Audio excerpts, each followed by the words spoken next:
আজকে বেদান্তের একটু গোড়ার কথায় আসি, বেশ গোড়া, একদম শুরুর দিকে। জাগ্রত, স্বপ্ন এবং সুষুপ্তি, এই তিনটি অবস্থা নিয়ে আজকে কিছু কথা বলার চেষ্টা করব। শুনলে মনে হবে যে জানি তো, তারপরেও শুনে দেখুন তো সত্যি জানেন তো। জাগ্রত অবস্থায় যে আমি কথা বলছি, জেগে আছি, আপনি যেই মুহূর্তে কথাটা শুনছেন আপনি জেগে আছেন, আপনি জানেন আপনি শুনছেন, এই অবস্থাটা আপনি জানেন। যখন ঘুমের মধ্যে স্বপ্ন দেখছেন, প্রচণ্ড ভয়ের স্বপ্ন হোক বা ভালো লাগার স্বপ্ন হোক, যাই স্বপ্ন হোক, সেটা কিন্তু আপনার সেই সময়ের জন্য সত্যি। সেই সময়টার জন্য স্বপ্নটা কোনোভাবেই মিথ্যা নয়। স্বপ্নতে আপনাকে যদি একটা বাঘ তাড়া করে, আপনি পাগলের মতন দৌড়ান, বা স্বপ্নের বন্দুকটাই খোঁজেন বাঘটাকে মারার জন্য, উঠে কোনো বন্দুক খুঁজতে বেরোন না, স্বপ্নের বাঘকে মারতে স্বপ্নের বন্দুকই লাগে। কিন্তু তাও আপনি বুঝতে পারছেন যে আমি স্বপ্ন দেখছিলাম, এটাও বোঝার। এবার আরেকটু সূক্ষ্ম অবস্থায় যাচ্ছি, বা যাওয়ার চেষ্টা করছি, বা বলার চেষ্টা করছি। সেটাকে বলা হচ্ছে ডিপ স্লিপ, যেটাকে বেদান্তের ভাষায় বলা হচ্ছে সুষুপ্তিকালীন অবস্থা বা সুষুপ্তি।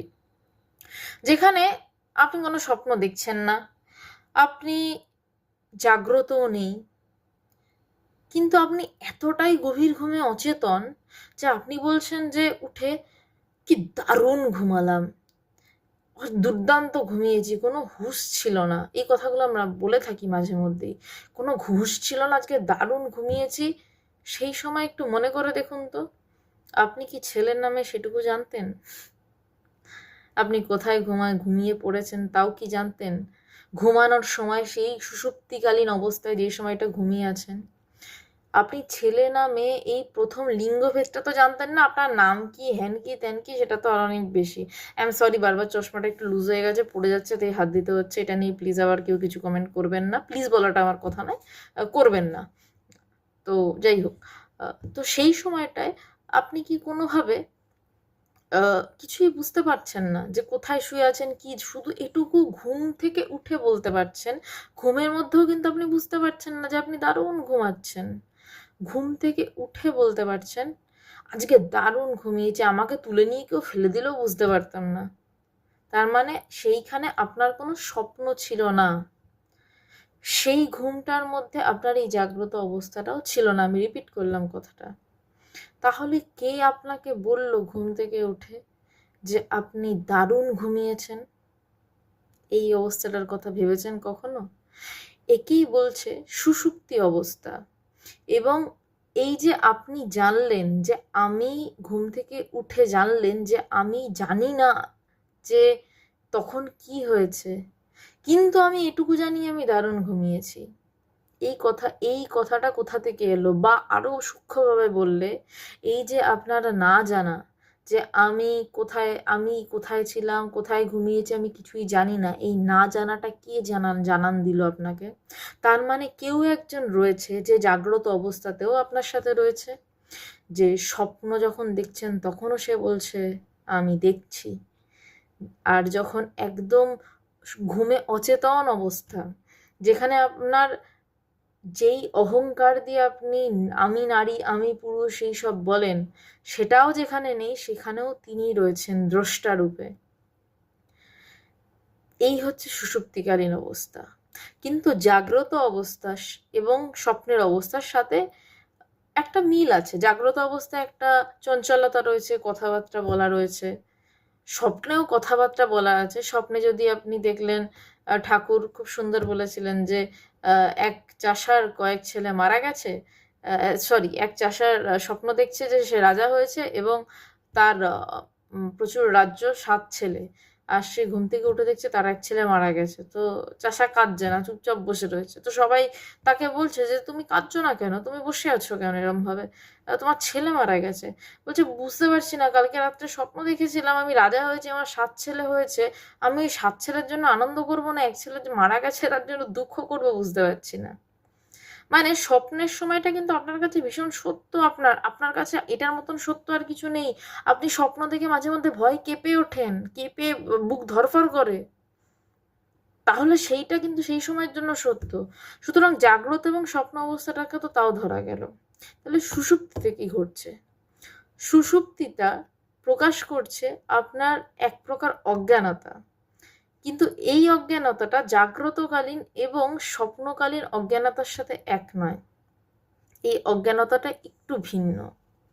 আমাদের সুষুপ্তির সময় যেই বোধ, সেই বোধ একটু ভিন্ন, একটু আলাদা। অজ্ঞান নামক যে ব্যাপারটা রয়েছে, আমরা জাগ্রতকালীন সময়েও কিন্তু অজ্ঞান, তার কারণ আমরা জানি না আমরা স্বয়ং ব্রহ্ম। আমরা স্বপ্নের সময় অজ্ঞান, কারণ তখনও আমরা জানি না আমরা ব্রহ্ম। সুষুপ্তির সময় আমরা অজ্ঞান, কিন্তু তখন আমরা অনেক তার কাছে, কিন্তু তাও জানি না আমরা ব্রহ্ম। কিন্তু সুষুপ্তিকালীন অজ্ঞান একটু ভিন্ন, কারণ আমরা তার অনেক কাছাকাছি। কারণ সেই সময় মন স্থির, কোনো চিন্তা নেই, মনের উথাল পাথাল নেই, কিন্তু তাও ধরা পড়ছে না ব্রহ্ম। আমি যে স্বয়ং সেই, আমিই যে শিব ধরা পড়ছে না।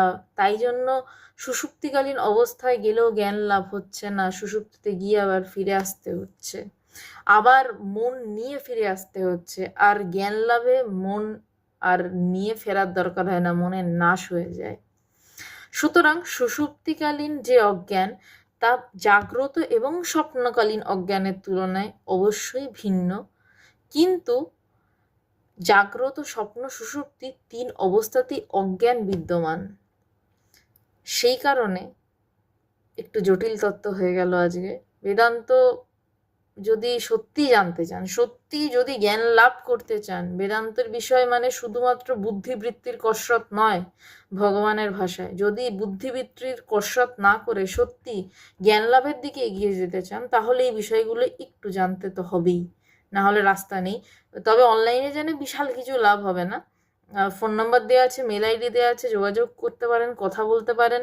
আমি বলবো আসুন, কোথাও কথা বলা যাক সামনাসামনি, বা কোনো আশ্রমে আসুন, কথা বলা যাক সামনাসামনি। কোনো ভয় নেই, আমি টাকা পয়সা নিই না, কারণ আমার গুরুদেব আমার থেকে কোনোদিন 1 টাকাও নেয়নি। আমি অনলাইনে বেদান্ত বলি একটাই কারণে, আমার গুরু ভগবানের নির্দেশে। তার কারণ হচ্ছে ভগবান আমাকে বেদান্ত বলতে বলেছেন। আমি দেখেছি অনলাইন একটা শক্তিশালী মাধ্যম, এবং এখন অনলাইন অফলাইন বিষয়টা চলে এসছে করোনার পর থেকে। আমি আলাদাও মানুষের সাথে 2 দিন 3 দিন সপ্তাহে বসি, এবং অনেকেই আমায় জিজ্ঞাসা করেন আপনার ফিস কত। আমি বলছি আমার গুরুদেবে কোনোদিন আমার থেকে 1 টাকা নেয়নি ভগবান। তো আমি এই অমূল্য জ্ঞানের কথা, ভগবানেরই কথা, সেই অমূল্য জ্ঞানের কথা বলতে আমি 1 পয়সা নিতে পারবো না নিজের জন্য, আমার পক্ষে সম্ভব নয়।